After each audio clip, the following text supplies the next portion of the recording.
Since 1972, America has annually recognized Father's Day. For many, that day is celebrated in households where the father is honored for the impact on the lives of the people under his roof. For others, this day is largely ignored because there is no father in the house, and he is either occasionally involved in the life of the children or not at all. And this category is growing. The U.S. Census Bureau reports that fatherless homes have doubled in the last 50 years. Learn what something called the Homer Simpson Syndrome is, and who is behind a deliberate war on dads on this episode of the Field Journal Podcast. Navigate these uncharted times of chaos and confusion with the Field Journal Podcast, where each episode we decipher the events unfolding all around us with the steadfast truth of the kingdom story. Together, we'll focus on developing an eternal perspective so we can have peace and hope despite our circumstances. Now here's your guide, Kirk Buckner.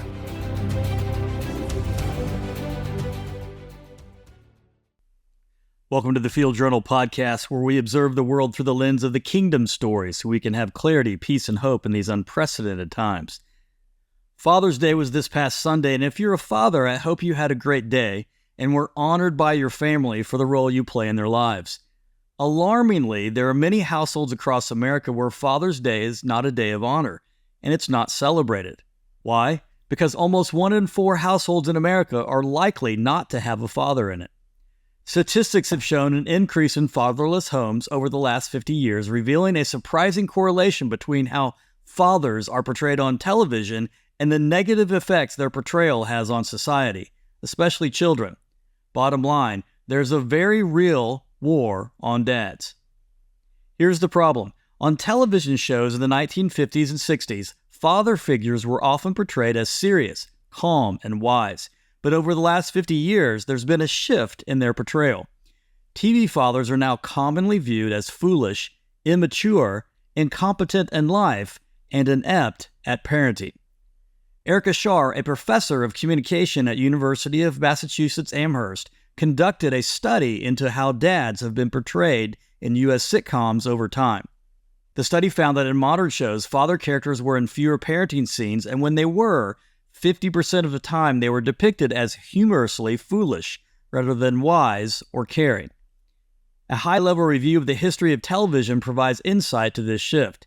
In the golden age of television from the 1940s to 1960s, TV fathers in shows like Leave It to Beaver and Father Knows Best were depicted as calm and wise, providing life lessons for the children and stability in the home. The 1970s maintained a similar depiction of fathers, with shows like The Waltons and Happy Days being mainstays in the ratings. And as more ethically diverse programs were introduced, shows like Good Times maintained the depiction of fathers as wise and stable. The 1980s saw a slight shift in the role of fathers as shows were introduced where both parents ran the household and worked outside the home. Shows like Family Ties and The Cosby Show ruled the day. The 1990s saw the most change with shows like Married with Children, Everybody Loves Raymond, and the animated hit The Simpsons, ringing in the goofy but lovable father figure, making the shows with a Doofus Dad instant comedic hits. The Doofus Dad archetype became so prevalent in the 1990s and into the 2000s that media researchers label it the Homer Simpson Syndrome, using the term to explain the explosion of shows that cast a father figure who was lovable but a degenerate fool, and shifting the mother as the parent who was serious, calm, and wise. Speaking of this, Matt Roush, a senior television critic at TV Guide magazine, said, quote, "It used to be that father knew best, and then we started to wonder if he knew anything at all. Dads became bumbling fools and the butt of jokes," end quote. Well, what happened? Why the dramatic shift? Was it by accident that TV studios embraced the Doofus Dad because it attracted viewers, or was there something else at play? Something called comedic framing appears to be at work. Researchers in the field of psychology coined the term comedic frame to describe the addressing of difficult topics or situations that are framed with humor in order to reduce the intensity and create a sense of lightness and relief. Characters in these comedic frames are given license to break rules, breach taboos, and speak about topics that are normally not allowed in non-comedic or direct ways. Researchers find that comedy and humor can be effective in challenging cultural norms, values, and taboos. Through humor, television shows can critique social issues, challenge power structures, and spark discussions about important topics. The bottom line is, comedy can be used as a powerful tool for social commentary and cultural change. An example of a modern TV show that uses comedic frame to critique social issues and challenge power structures is Brooklyn Nine-Nine. The show follows a group of detectives in a fictional police precinct in Brooklyn, New York, and tackles important issues such as racism, sexism, homophobia, and police corruption in a lighthearted and comedic manner, making the show both entertaining and thought-provoking. Comedic frame does appear to influence how individuals perceive and interpret the world around them. Researchers have found that the more people watch a television show and identify with the characters, the more likely they are to take on their values in real life. This is what is at play in the depiction of the Doofus Dad, with devastating results. According to the United States Census Bureau, the number of children living only with their mothers has doubled in the past 50 years. About 7.6 million, or 11% of children, lived with their mothers only in 1968, compared to 15.3 million, or 21%, in 2020. The Census Bureau monitors these trends because research reveals that children's living arrangements can have negative implications on their outcomes, such as academic achievement and their likelihood to encounter harmful situations. In the past 50 years, families with fatherless households compared to those that have fathers see less educational success in children and have an increase in children experiencing violence, sexual abuse, and sexual assault. And all of this is over the same 50-year period, where the portrayal of fathers on television has shifted from stable and wise to incompetent and unnecessary. So, are we now speaking of a conspiracy theory? Are television production studios conspiring together to declare a war on dads? Well, yes and no. I think without a doubt that capitalism is at play. The Doofus Dad is an archetype that can be a necessary ingredient for a hit TV show. Studios tend to go with what helps them sell advertising or get them subscribers, things that make them money. However, when we look at all this through the lens of the kingdom story, there seems to be something else at play.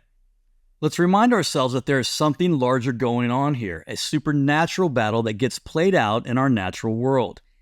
If you recall, God gives mankind an assignment all the way back in the creation part of the story. He also equips them supernaturally to accomplish the assignment. Listen to this. God created man in his own image. In the image of God, he created him. Male and female, he created them. God blessed them, and God said to them, "Be fruitful and multiply, and fill the earth, and subdue it, and rule over the fish of the sea, and over the birds of the sky, and over every living thing that moves on the earth." That's Genesis 1, 27 to 28. And later, when God is describing in more detail the relationship between man and woman, he says this, "For this reason, a man shall leave his father and mother and be joined to his wife, and they shall become one flesh." That's Genesis 2:24. One flesh is a supernatural joining of man and woman that equips them for their assignment. Now, if you're the enemy of God, the antagonist of the kingdom story, what would you do if you are in a battle to rule over the earth with mankind? What would be your tactic to weaken your opponent? If you're thinking dismantle the family unit, you're thinking correctly. God builds the foundation for a good society by providing mankind with the equipping to build strong families. Man and woman are uniquely designed, physically, mentally, emotionally, and spiritually, to be joined together to take on the difficult task of filling the earth, subduing it, and ruling over every living thing that moves on it. The enemy knows this and works against mankind to keep them from understanding the true battle and to not walk in the equipping God has provided. Therefore, we can clearly see how the attack against fatherhood is one of the ways the enemy works to disrupt or dismantle the family unit. So, am I saying that the devil is behind all of this? I am. And doesn't it make sense when we think about it through the lens of the kingdom story? The devil has made manifest devastating results by attacking the family as the core unit that delivers God's plan for life on earth. And as we have discussed before on this podcast, it was part of Jesus' mission to level the playing field. It says in 1 John 3:8 that the Son of God appeared for this purpose, to destroy the works of the devil. So how do we align with Jesus on this? What is our solution in regards with the negative portrayal of fathers in the media? We certainly could do natural things like boycott the shows, speak out against them, and try to convince others to do as well. However, I suggest a more supernatural response. How about this? Fathers, walk in the equipping God has given you. Abide in Jesus. Let the Spirit of God work through you, producing His fruit in your life. The work you do, fathers, is not to behave better, but to draw closer to Jesus, who can supernaturally change you from the inside out, producing what only He can: love, joy, peace, patience, kindness, goodness, gentleness, and self-control. And, speaking to men and women who are united together in marriage, pursue the one flesh that God has gifted you with. This too is built on an intimacy with Jesus as the center of your union. It is like a three-stranded cord where Jesus is one of the interwoven strands. It says in Ecclesiastes 4:12 that a three-stranded cord is not easily broken. This is what fortifies marriage against the work of the devil, a mindset and lifestyle that pursues Jesus and believes in His supernatural equipping. I would venture to say that the devil does not want this to occur. He does not want men and women, husbands and wives, to realize the equipping they have been given by God and live according to His ways. When men and women are calibrated to Jesus and directed by the Spirit of God, then their lives display the fruit of the Spirit. Think about how powerful people are who exhibit love, joy, peace, patience, kindness, gentleness, and self-control when interacting with others. They are extraordinary, and interactions with these people are desired. The best way to fight the Homer Simpson Syndrome is to tap into the supernatural fruit of the Spirit of God, an equipping that Jesus provides by His work on the cross. Now, this is all the time we have for this episode. I want to leave you with something to think about, meditate on, or pray about. Remember, this is a good exercise to challenge your heart and mind and to move you out of your distracted world and prompt you to process something you might not normally think about. Here we go. How are you walking in the equipping that God provided for you and Jesus secured for you? What challenges in your life are affecting the way you live that Jesus has already solved, but you're not walking in His solution? I hope you'll think about those things. I want to thank you for joining me on this episode. Until next time, may the grace of the Lord Jesus Christ and the love of God and the fellowship of the Holy Spirit be with you all. Thank you for being a part of this episode of the Field Journal Podcast, a production of Truth of the Kingdom. And while we've reached the end of our journey today, the conversation continues at truthofthekingdom.com. Until next time, may the Kingdom story be your source of truth and hope, no matter what's happening around you.